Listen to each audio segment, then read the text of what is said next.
अस्सलाम वालेकुम। मेरा नाम वसीम रहमान है। आज की इस वीडियो में हम सीखेंगे एसईओ के कॉमन मिस्टेक्स के बारे में। मैं ऑलरेडी इस टॉपिक के ऊपर 6 वीडियोस बना चुका हूं। अगर आपने वो नहीं देखी तो मैं आपसे रिक्वेस्ट करूंगा कि आप लाजमी उन वीडियोस को देखें, क्योंकि उन वीडियोस को देखने से आपको बहुत फ़ायदा होगा। ये मेरी 7th वीडियो है। तो इस वीडियो के अंदर भी मैं प्रैक्टिकली आपको वो इश्यूज़ बताऊँगा, वो प्रॉब्लम्स बताऊँगा जो एक्चुअली आप अपनी वेबसाइट में करते हैं और आपको पता ही नहीं होता कि आपकी वेबसाइट किन रीज़न की वजह से गूगल के ऊपर रैंक नहीं कर रही। तो बिना टाइम वेस्ट किए हम वीडियो को शुरू करते हैं। नंबर 19 जो मिस्टेक है वो है lack of EAT. EAT signal जो है गूगल का एक एल्गोरिदम है जिसकी बेस पे आपकी वेबसाइट को इवेल्युएट किया जाता है। EAT stand for experience, expertise, authoritativeness and trustworthiness. अब ये गूगल के ऐसे एल्गोरिदम है जिसकी वजह से आपकी अथॉरिटी को, आपके एक्सपीरियंस को, आपके एक्सपर्टीज को जज किया जाता है। अब इसको जज कैसे किया जाता है, हम इस एल्गोरिदम को किस तरह से क्रैक कर सकते हैं, मैं आपको स्टेप बाय स्टेप बताता हूँ। सबसे पहले है एक्सपीरियंस। अब एक्सपीरियंस जो है एक ऐसी चीज है जिसको क्वांटिफाई करने के लिए गूगल क्या करता है। मिसाल के तौर पर मैं यहाँ पे एक कीवर्ड लिखता हूँ, एसईओ सर्विसेज इन लाहौर। मिसाल के तौर पर मैं इस कीवर्ड के ऊपर रैंक करना चाह रहा हूँ, तो मैं सबसे पहली वेबसाइट को उठाऊंगा। अब एक्सपीरियंस के अंदर जब भी आपने कोई आर्टिकल या अपना पेज बनाना है, उसके अंदर इस तरह की बातें लाजमी ऐड करनी है जिससे किसी भी रीडर को और गूगल को ये पता चले कि आप एक्चुअली इस काम के अंदर एक्सपीरियंस रखते हैं।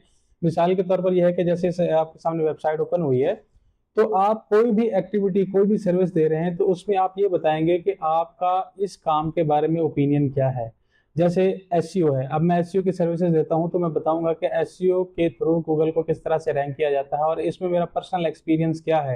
रिसेंटली मैंने कौन सी ऐसी एक्टिविटी परफॉर्म की है जिसकी वजह से गूगल ने मुझे मेरे किसी भी वेबसाइट को या किसी भी पेज को गूगल के ऊपर मैंने रैंक कराया, किसी भी खास स्पेसिफिक कीवर्ड के ऊपर। वो सारी चीजें मैं अपनी वेबसाइट के ऊपर डिस्प्ले करूंगा और उसमें मैं बताऊंगा कि मैंने किस तरह से एक्टिविटी परफॉर्म की, कौन कौन से जो है ना मैंने उसके अंदर टूल्स यूज किए और उसको किस तरह से मैंने परफॉर्म किया है जिसकी वजह से मेरे सामने ये रिजल्ट आया है। अब ये जो मैं एक प्रोसेस सामने रख रहा हूँ यूजर के सामने या गूगल के सामने, तो गूगल से इसको अंदाजा होगा कि जो पर्सन इस वेबसाइट का ओनर है वो एक्चुअल में इस फील्ड के अंदर एक्सपीरियंस रखता है।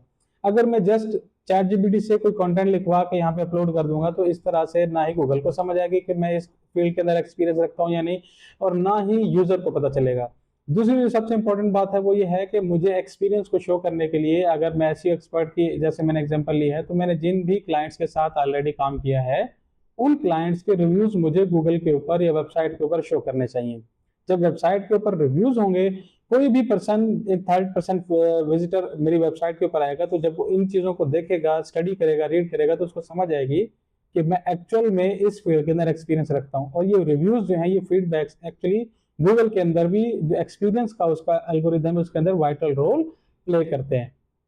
तो ये तो बात होगी हमारी एक्सपीरियंस की। एक्सपर्टीज, एक्सपर्टीज एक ऐसा एल्गोरिदम है जिसको गूगल जज करता है आपके सर्टिफिकेट्स और डिग्री से। अगर मिसाल के तौर पर जैसे मैं एसईओ एक्सपर्ट हूँ या कोई डॉक्टर है या कोई लॉयर है, तो जहां से उसने डिग्री की है, जिस स्पेसिफिक वो कॉलेज से, किसी भी खास एरिया से वो पढ़ता रहे, वो सारी की सारी चीजें वो अपनी गूगल के ऊपर, अपनी वेबसाइट के ऊपर डिस्प्ले करेगा।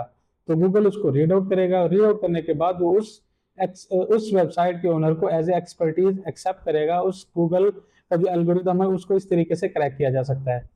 उसके बाद है अथॉरिटेटिवनेस। अथॉरिटेटिवनेस एक ही तरीका है, वो है जज करने का कि गूगल अंडरस्टैंड करता है कि जो आपकी वेबसाइट है वो एक्चुअली आपने कितने नंबर ऑफ टॉपिक्स उसमें कवर किए हुए हैं। मिसाल के तौर पर जैसे मैं एसईओ सर्विसेज इन लाहौर में एक्चुअली रैंक करना चाह रहा हूँ, तो गूगल स्टडी करेगा मेरी पूरी आर्टिकल्स को, मेरी पूरी वेबसाइट के पेजेस के, कि एक्चुअली मैंने कितने पेजेस इस वेबसाइट के लिए बनाए हैं और हर आर्टिकल को कितनी डीपली मैंने एक्सप्लेन किया है, हर एक्सपीरियंस को, हर टॉपिक को, हर सब टॉपिक को किस तरह से एक्सप्लेन किया है, कौन से एग्जांपल्स दिए, कौन से मैंने इमेजेस लगाए, और उसमें एक्चुअली मैं जो यूजर है उसको मैं बयान क्या करना चाह रहा हूँ, बताना क्या चाह रहा हूँ।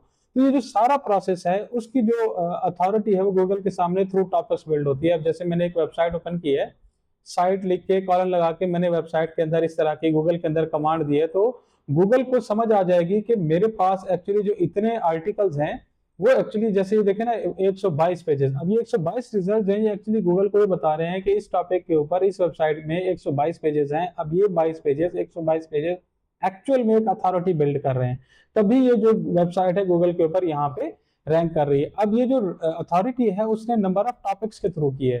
तो आपको जब अपनी अथॉरिटी बिल्ड करनी होगी तो आपको ये देखना होगा कि जो आपके कंपेटिटर हैं, जैसे मैंने इस वेबसाइट को यहाँ पे किया है, इस कमांड के साथ यहाँ पे ओपन किया, सेम आपने ऐसे ही करना है कि कंपेटिटर को यहाँ पे ओपन करने के बाद आपने टूल्स पे आके क्लिक करना है और देखना है कि कितने जो है ना राउंड अबाउट पेजेस हैं जो इसके अंदर गूगल के अंदर इंडेक्स हैं। इससे आपको समझ आएगा कि एक्चुअल में गूगल को कितनी बड़ी अथॉरिटी ये दे रहा है अपने कंटेंट्स के थ्रू। और आपने इससे बेहतर कंटेंट लिखना है, ज्यादा से ज्यादा आर्टिकल्स लिखने हैं और ज्यादा से ज्यादा उस कंटेंट को, उस नीश को अच्छे तरीके से हर एंगल से कवर करना है, ताकि गूगल को ये लगे कि आप इस फील्ड के अंदर, इस नीश के अंदर अथॉरिटी रखते हैं। जो हमारा लास्ट गूगल का एल्गोरिदम है ट्रस्टवर्दीनेस। ट्रस्टवर्दीनेस आप खुद भी अगर अपने आप से पूछेंगे किसी वेबसाइट के ऊपर क्यों आप ट्रस्ट करेंगे, तो उसकी 4-5 चीजें आपके जहन में आएंगी। पहली बात यह है कि फोन नंबर होना चाहिए, ताकि आप उस बंदे को कांटेक्ट कर सकें, उससे पूछ सकें अगर कोई बात आपको उसकी वेबसाइट से समझ नहीं है तो आप उसको कॉल कर सकें। या अगर आपको जो उसने वेबसाइट के ऊपर डिस्प्ले किया है उससे हट के कुछ जानना है तो आपके पास ये ऑप्शन हो कि आप उसको फोन कर सकें। अगर आप ईमेल करना चाह रहे हैं तो ईमेल होना चाहिए, या अगर आप फिजिकली विजिट करना चाह रहे हैं तो उस वेबसाइट के ऊपर उस वेबसाइट के ओनर का एड्रेस होना चाहिए। अगर इस तरह की चीजें अवेलेबल नहीं है तो टेक्निकली आप उस वेबसाइट के ओनर के ऊपर ना ही ट्रस्ट करेंगे, ना ही आप उससे कोई काम करवाएंगे। तो गूगल भी चीजों को इसी तरह से ही देखता है। तो जो ट्रस्ट है वो इन्हीं चीजों से डेवलप होता है। तो आप मेक श्योर करें कि आप जब भी गूगल के ऊपर अपनी वेबसाइट इंडेक्स करवाएं और उसको रैंक करवाना चाह रहे हो तो इन चीजों को आपने आपने उसका ना खास ख्याल रखना है। हमारी जो नेक्स्ट कॉमन मिस्टेक है वो है ऑब्सेसिंग ओवर वर्ड काउंट। अब इसमें होता यह है कि आप करते क्या है, मैं आपको एक एग्जांपल दे देता हूँ जिससे आपको अंदाजा हो जाएगा। मिसाल के तौर पर इसी सेम कीवर्ड के ऊपर हम रैंक करना चाह रहे हैं, तो हमने कंपेटिटर्स को ओपन किया। इन 3 कंपेटिटर्स के हम वर्ड काउंट देख लेते हैं कि कितने वर्ड्स के पेजेस इन्होंने बनाए हुए। अब हम अपनी तरफ से डिसाइड करते हैं, मिसाल के तौर पर उन्होंने 1000 वर्ड काउंट का यहाँ पे कंटेंट दिया हुआ है, तो आप सोचते हैं 1500 वर्ड काउंट का आप आर्टिकल देंगे या कंटेंट लिखें तो आप रैंक कर जाएंगे। तो ऐसा आपने बिल्कुल भी नहीं करना। ये सबसे बड़ी मिस्टेक है जो आप नॉर्मली करते हैं और आपको पता ही नहीं होता, आप वर्ड काउंट के पीछे पड़े होते हैं। आपको एक्चुअली में वैल्यू प्रोवाइड करनी है, क्योंकि कोई भी यूजर, अब मैं यूजर हूँ, मैं सिर्फ सर्विसेज इन लाहौर यहाँ पे टाइप करके अगर आ रहा हूँ और मैं यहाँ पेजेस को देख रहा हूँ, वेबसाइट्स को देख रहा हूँ, तो मैं एक्चुअली कोई सर्विस चाह रहा हूँ और उन सर्विस, इन वेबसाइट पेजेस के ऊपर उन सर्विसेज के हवाले से कोई बात ही नहीं हो और ना ही वो इंफॉर्मेशन मिले जिसकी वजह से मैं एक्चुअल में जो अपनी क्यूरी है उसको फुलफिल कर सकूं। तो उसका नतीजा क्या निकलेगा? उसका नतीजा ये निकलेगा मैं कोई भी वेबसाइट ओपन नहीं करूंगा और मैं ये समझूंगा कि गूगल के ऊपर इन चीजों के हवाले से इंफॉर्मेशन नहीं है। तो गूगल इस तरह कभी भी नहीं चाहता कि कोई भी यूजर गूगल के ऊपर आए और गूगल उसको जो इन्फॉर्मेशन प्रोवाइड करे वो रॉन्ग हो या उससे उसको वैल्यू ना मिले। तो हमने इस टेक्निक को, इस पूरे स्ट्रक्चर को समझना है और उसी की बेस पे हमने आर्टिकल लिखने हैं। मिसाल के तौर पर आपने करना क्या है, करना यह है कि जैसे ही वर्ड, मिसाल के तौर पर मैं एक वेबसाइट को ओपन कर रहा हूं, अब मैं इसके क्या करता हूं, वर्ड काउंट को ना कॉपी कर लेता हूं। ठीक हो गया। कॉपी करने के बाद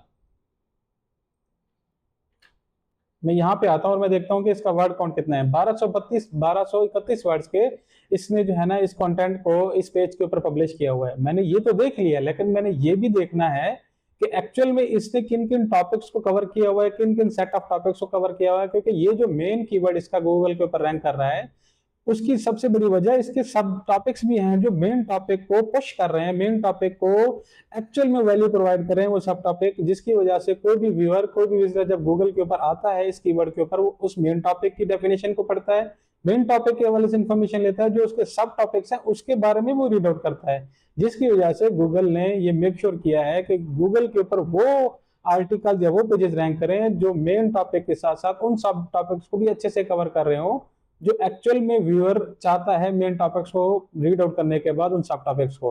तो आपने अंडरस्टैंड करना है इन चीजों को, मेक श्योर करना है कि इस तरह की मिस्टेक नहीं करनी। हमारी इस जो टॉपिक के ऊपर जो मैंने डिटेल वीडियोस बनाई है, तकरीबन 7 वीडियोस बनाई है, हमारी लास्ट वीडियो है। अगर आपको ये वीडियो अच्छी लगी है तो इसको लाइक करें, कमेंट करें, शेयर करें, अपने दोस्तों के साथ शेयर करें। Thank you so much.